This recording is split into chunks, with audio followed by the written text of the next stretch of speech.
Welcome to KNKX Studio Session Shorts, the stories behind the music, interviews from our vast archive of studio session performances over more than 15 years.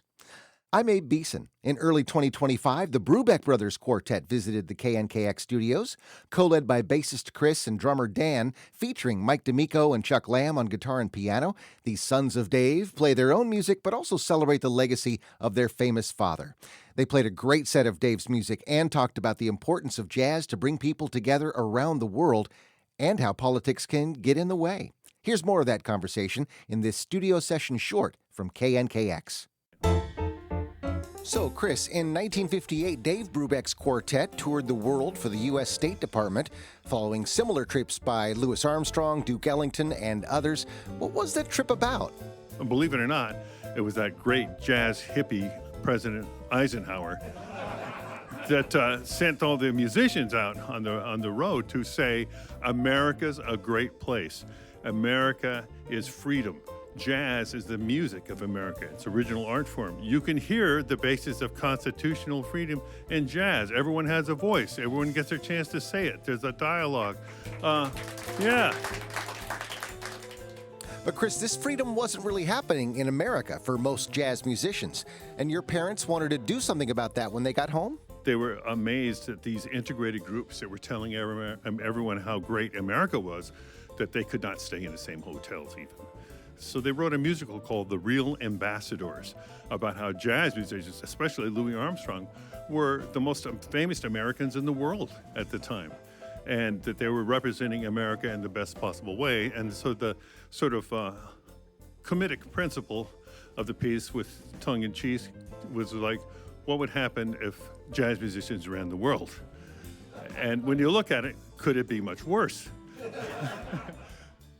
Now, on that tour, your dad drew influences from the cultures he encountered and got a big hit out of it, his tune Blue Rondo a la Turk. He heard Turkish street musicians playing a beat he had never heard before. And it's weird because my father grew up as a cowboy, and believe me, they did not hear that kind of music out on the plains of California. Anyhow, he set a melody to that, and it makes no sense this tune would become popular all over the world, but it is.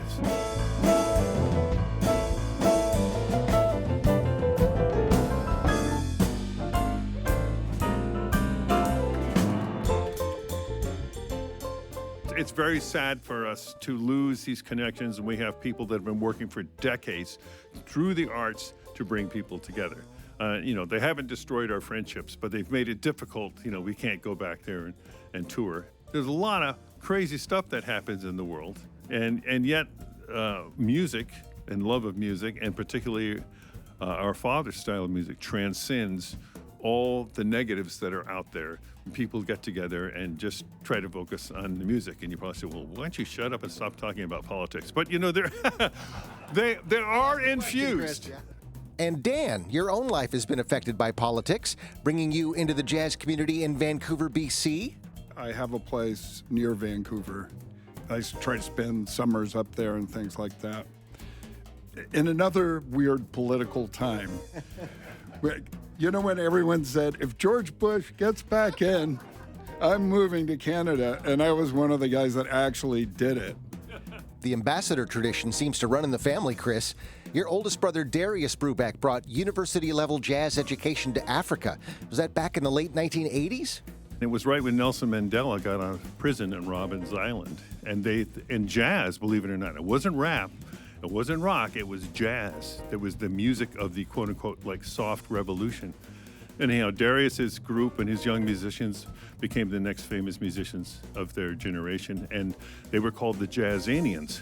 So my father wrote a tune in honor of them called the Jazzanians.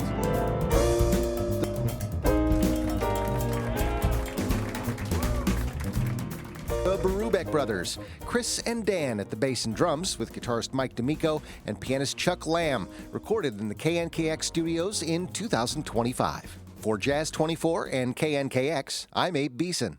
Explore more KNKX studio sessions, nearly 20 years of world-class exclusive performances and interviews at knkx.org/studio sessions, and on our YouTube channel.